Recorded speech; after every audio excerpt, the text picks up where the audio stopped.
Hello, my name is Tara Brabazon and I'm the Dean of Graduate Research at Flinders University, and welcome to vlog 175.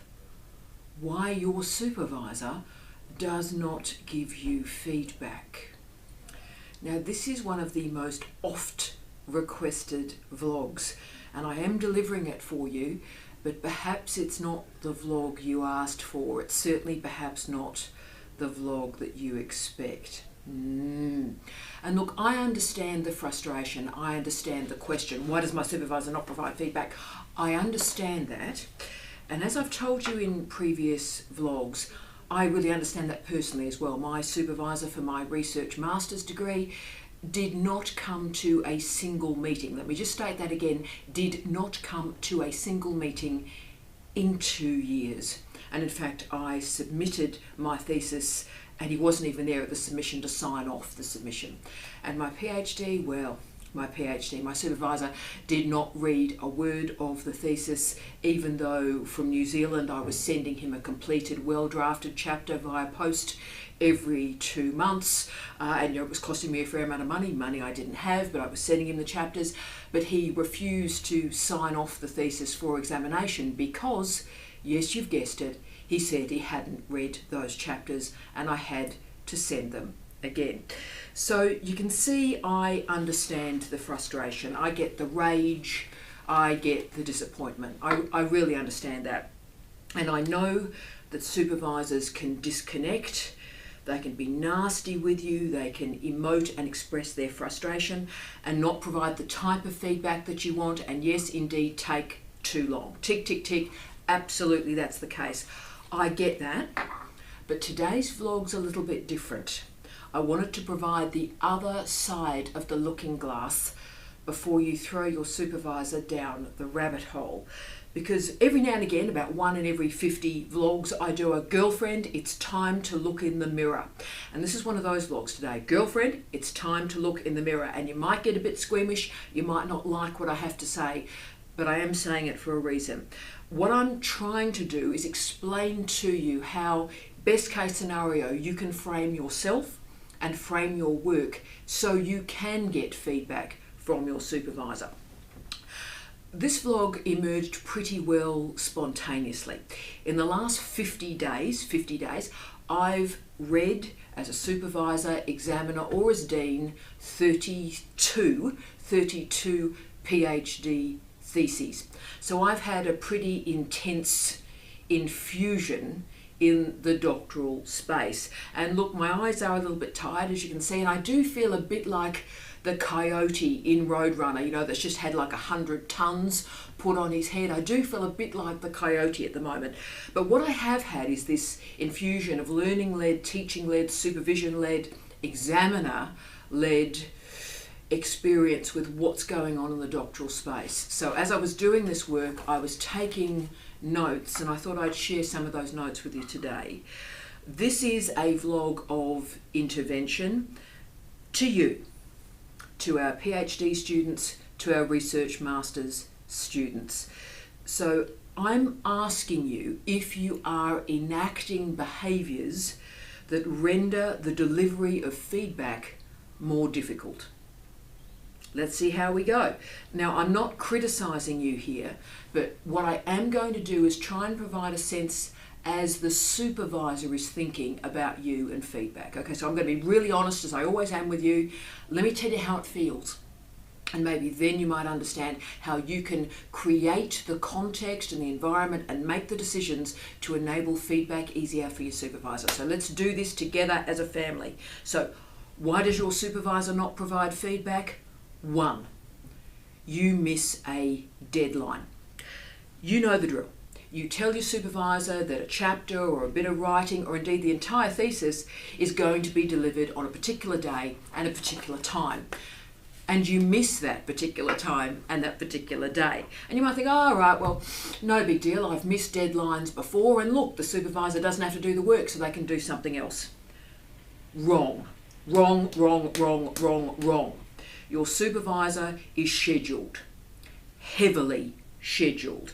We all have teaching, research, administrative commitments through the week. Just so you know, in any normal week, I vary between 20 and 40 meetings every single week. So before I've even started doing any work, that's my meeting schedule, right? So when you say I'm going to deliver a draft, I keep that time clear, right? So I actually put it on my Microsoft calendar, right? That afternoon, when I say 1 o'clock, delivery of the draft, that's on my calendar. So no one can put meetings in that time. So I can work the full afternoon, and to finish that drafting, I'll work through the night until I am done. Now, if you don't deliver that draft, I will find the work to fill the available time. That's not a worry. But the challenge then becomes clearing another bit of another day to put that draft in.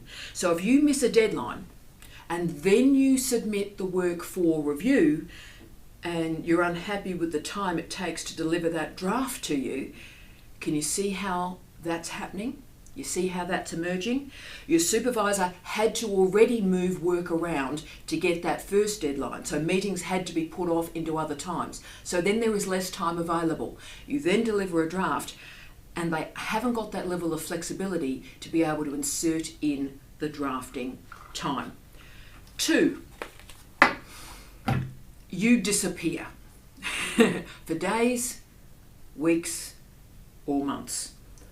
And then you expect immediate feedback upon your return. This is a hard one. So of course this happens a lot. A student disappears, and look, it may be for legitimate health reasons, it may be for family reasons, it may be you're going on a holiday, and you may inform your supervisor, you may not tell your supervisor. But I'm always interested in what happens upon the return of the student after this break, and it does have a pattern. So you've been on a holiday, you've managed family responsibilities, whatever, and then suddenly you return and you realise you are way behind. You're way behind in a milestone, and those inspire emails are coming in at some speed. And then you're, oh right, okay, I'm behind, and then you expect your supervisor to deliver feedback pretty well immediately. Now, this is an important lesson, really important for you as a supervisor in future too. The best way to receive feedback from your supervisor is for you to deliver small amounts of work regularly. So what I do, my best case scenarios, my best students, I ask right at the start to produce me 1,000 words a week on something. I call these discussion papers. So it might be an experiment, it might be some interesting bit of field work, or indeed something that they've read that is of interest to them. So I just get 1,000 words from them. This has many advantages. Firstly, it gets students writing early. So when students write early, their writing improves. They don't lose the habit of writing. But it also creates a habit of little and often in terms of the feedback cycles for students and supervisors. So if your supervisor receives nothing and then a huge amount of drafting from you, then we, all of us, we become overwhelmed. So little and often is the way forward. 3, disrespect your supervisor's time. This is the biggie, and this is the one that makes a supervisor disengage from you. So whenever you're wondering, oh right, well everything was going well, and then all of a sudden the supervisor just went nah, and stopped answering the emails, and it all went a bit bonkers. Let me tell you what could be one cause for this. That is, you are presenting drafts to your supervisor, and those drafts are riddled with spelling and grammatical errors. And you might go, oh, spelling doesn't matter. Let me tell you what the spelling and grammatical errors mean to your supervisor. And this happens to me a lot. In fact, every single student except one in the last 15 years of my students have asked me to do this. So this is actually normal. This is actually what is happening. This is the normative parameter. Students present a draft with spelling and grammatical errors. The only student that didn't do this is the late, great Mick Winter. Mick, of course, was a professional writer, and so he treated Steve and I as his editors. So he produced a beautiful draft, so it meant that Steve and I every week could provide conceptual, theoretical, intellectual feedback on the draft because the prose was magnificent. So that's why Mick produced a first draft of 150,000 words in 2.5 years. Okay, so that's the only student that hasn't done it. So the normative parameter is you're going to give your supervisor stuff with spelling and grammatical errors in it. So let's talk about this. So I get a draft from a student, and the first thing I have to do is put a spelling checker through 100,000 words. This takes me about an hour, sometimes longer. So think about it. I'm trying to offer you feedback. I'm trying to get you to completion, trying to get you to examination. I've given you my life, time from my life, and you haven't bothered to put a spelling checker through your work. And that does wear us down as supervisors, because we know if an examiner sees a spelling error, you think supervisors go bonkers with spelling errors. You should read examiners' reports when they come across a spelling error. Wow. So what happens is, so I'm putting a spelling checker through 100,000 words, and it takes me an hour, and I think about all the other things I could be doing in that hour rather than putting a spelling checker through students' work. And just to give you an example, as a scholar, as a researcher, I can write about 6,000 words an hour pretty easily, 8,000 words an hour on a good day. So I could actually be writing 2/3 of an article in that hour while I am spelling checking your work. So you can see even I'm getting upset because it just gets debilitating, team. So if you're getting some attitude from a supervisor, and by the way, I don't give attitude to my students, I just do it. It just makes me sad. Ask yourself if you are asking them to do this sort of really heavy lifting on your prose, and then maybe that's the explanation for the delay in reading your next draft, because they're simply going, can I stand doing another spelling check of this document? And think about how that would feel. So a bit of empathy for your supervisor. Spelling check your work. Okay, 4. My supervisor is not giving me advice, not giving me feedback. Why? Okay, you ignore the advice of that supervisor for years. This is a weeping, festering problem in master's and doctoral research. So what happens is as follows. A supervisor or advisor makes a recommendation. This is important, please do this.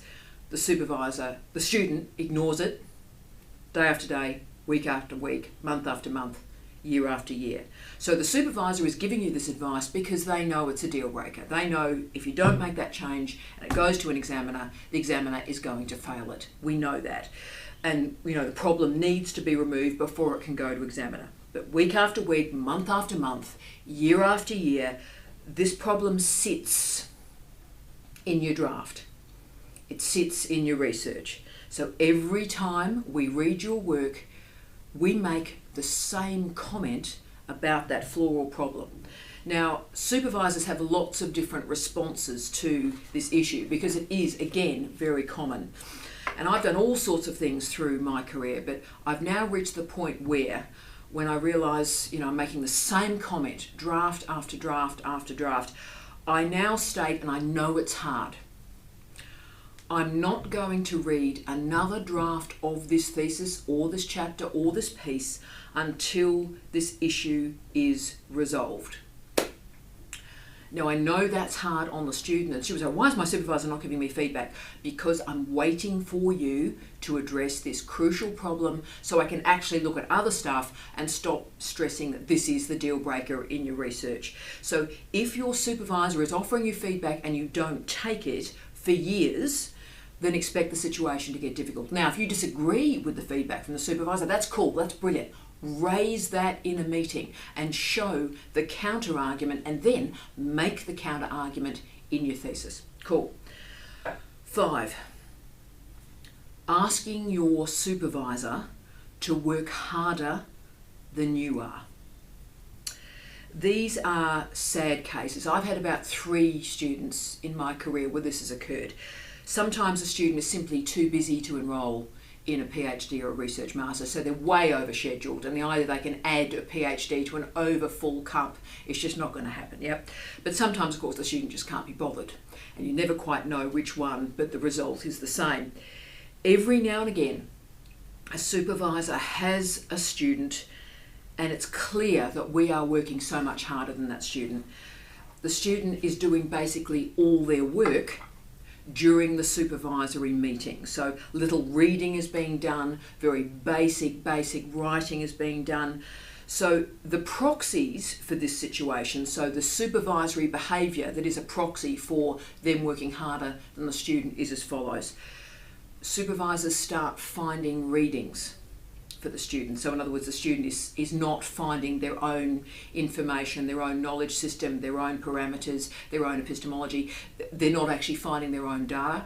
And so the supervisor gets so worried and panicked, they start providing those readings for the student. So if you're leaving the meeting and you're leaving those meetings with readings, that means your supervisor knows or questions your ability to actually find that information and indeed to read it, so they're trying to make it easier for you. Yeah. The other proxy for this is your supervisor is endlessly heightening your prose. So your prose is basically at a pretty simple level and they're having to heighten the nouns, the verbs and the adjectives, lift it up to academic life. And the crucial third one is filling in the gaps. So what happens is as follows. When a supervisor is offering feedback, we put in a comment box, there's a gap there. So between these two arguments, there's a gap, please fill the gap.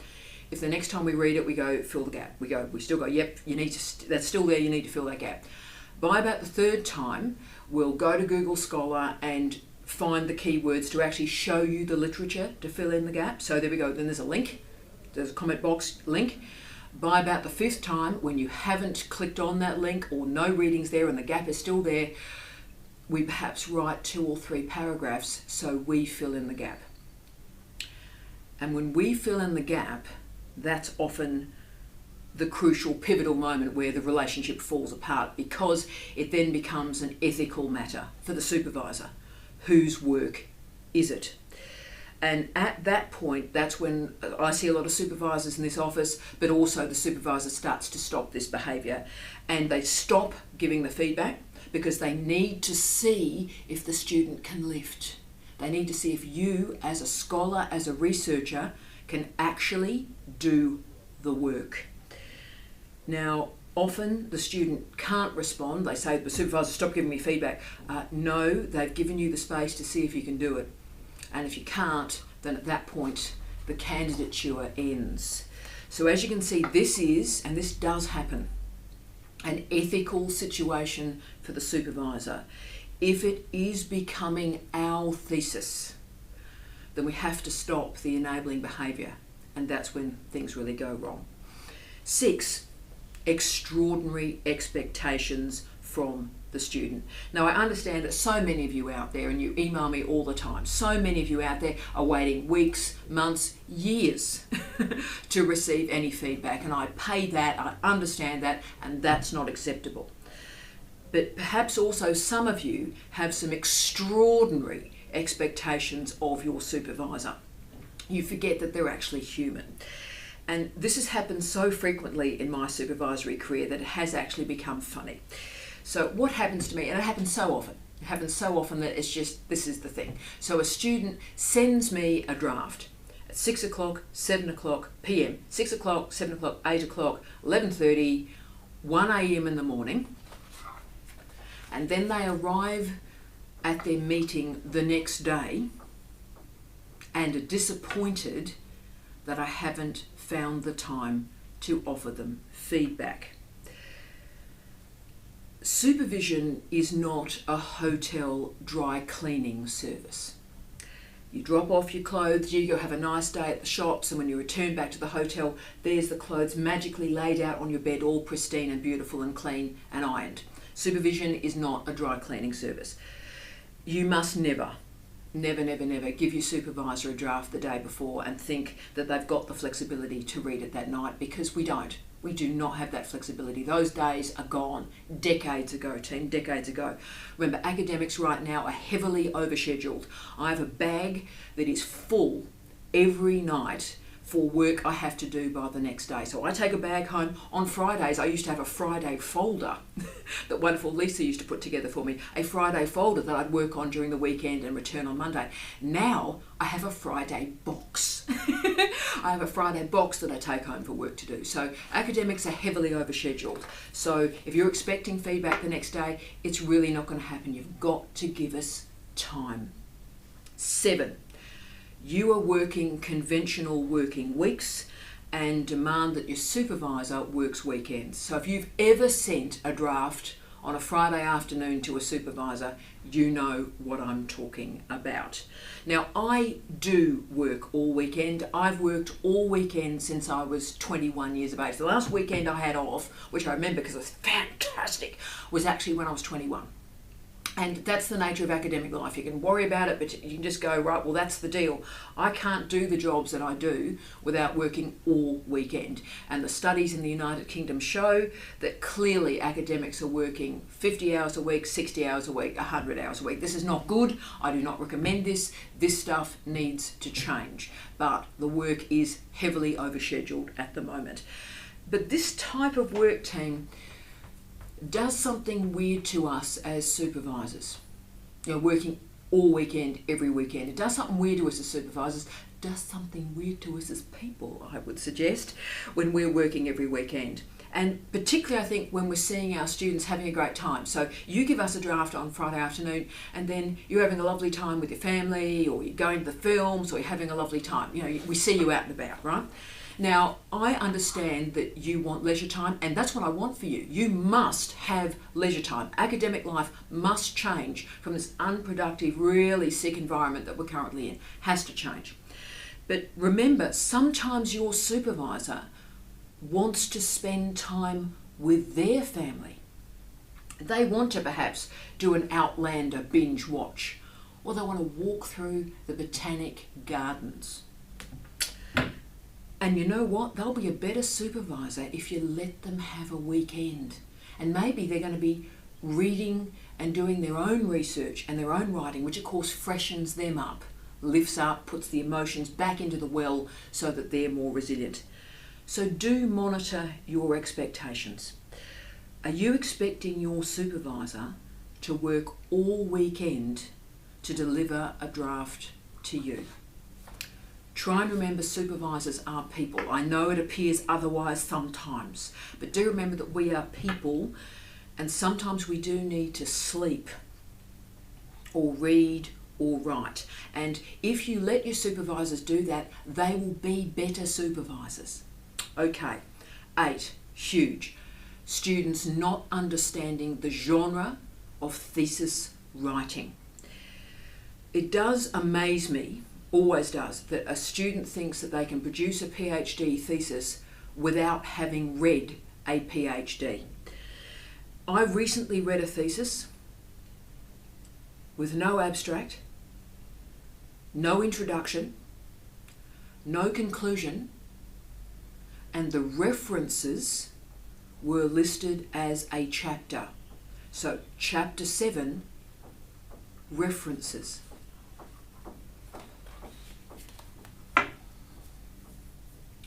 Now, I sat in some horror reading that thesis, and of course the tragedy was inflamed because the student was clearly incredibly bright, the research was excellent, the writing was excellent, but they had absolutely no sense about how a thesis was structured. So I explained the structure to the student. But the mystery to me is how a student could write 100,000 words without knowing how a PhD is structured. So before you enroll in a PhD, and if you're enrolled right now, read a thesis. There's millions of them online through Google Scholar. Read a thesis. Understand how they're structured. Understand the genre of a PhD or a genre of a research master's. 9. Why does my supervisor not provide feedback? 9. Lack of reading. Okay. My last 2 warnings are strongly linked. The 9th matter is with regard to the reading that you're doing. So what happens is a student doesn't have the depth of knowledge of their topic, or their discipline. So the chapters read really, really simply, without depth, without scope, without scale. I particularly saw this when I was in oral exams in media studies, particularly in the United Kingdom. And I'd go into the oral exam and it was just, the thesis was paper thin. Paper thin. So opinion is replacing evidence and argument and research. And the student has no sense about how their research fits in with the wider field. So therefore it's incredibly challenging for us as supervisors to offer feedback in these types of chapters and pieces and indeed theses, because there's no content to discuss. So we're trying to offer feedback and we're just going, there's no content, there's nothing to really say. Challenging. 10. Overclaiming originality or significance. A lack of reading meshes into an overclaiming of originality and significance. So if you haven't read enough, you think that you've invented a whole series of ideas and projects and topics and interpretations that were actually resolved and invented when the Bee Gees were still in the charts. So you don't know that all this stuff was talked about 40 years ago because you haven't read enough. So that's when your supervisor, and you see this so often in drafts, supervisors try and mitigate and manage your language, just bring down a bit your claims about originality. And of course, you're saying, well, no, and you're taking that feedback incredibly personally. Now, in my field, this problem manifests particularly in terms of theoretical problems. So, breathe, Tara. A student uses the word deconstruction or critical discourse analysis, and they clearly have absolutely no idea what those words and phrases mean, and also it's not 1992, so why do you think you're doing them anyway? But then you actually try and just pick at it a bit, like what do they think they're doing? Like, you're saying deconstruction, you know that's not deconstruction. Basically you're just doing an analysis of content. That's not deconstruction. Or, you know, we see Foucault, we see Bourdieu in particular, they're the two scholars, and you've read like that much of Foucault, not realising the critique in the last 2-3 years of his neoliberalism, and you're saying, oh, Foucault, and you're just not aware of it, you're just not aware of the problems. So without that specialist knowledge, I try and just remove the words and the theorists from the draft. So it's like, you've read 2 books of Bourdieu from about 15 years ago. Let's remove them, okay? And this is the right thing to do, because I'm protecting you, because the examiners will destroy you, okay? I'm protecting you, but it certainly does shake the confidence of the student. And we don't want to do that, but sometimes it's better you get that feedback from the supervisor than the examiner. So today was a very different vlog, I know. It was a bit confronting, and I understand that, but I did want to offer you the other side of the argument to explain the behaviours that you might be seeing. Why doesn't my supervisor give feedback? Well, I've configured that not as a rhetorical question. I've given you 10 answers to that question. And those 10 answers means that you can control those issues. All 10 of those variables, you have control over the material that you present, the work that you do, and your expectations. So you've got control of this situation. And the most important thing is to communicate. Talk about your feedback. And make sure your supervisor understands what you need. You understand the supervisor's perspective, of which some of what I've talked about today. And then you can engage in an honest and robust and caring way. And that conversation will create that effective feedback loop that'll get you home to examination. I wish you love, light, and peace. Tea out.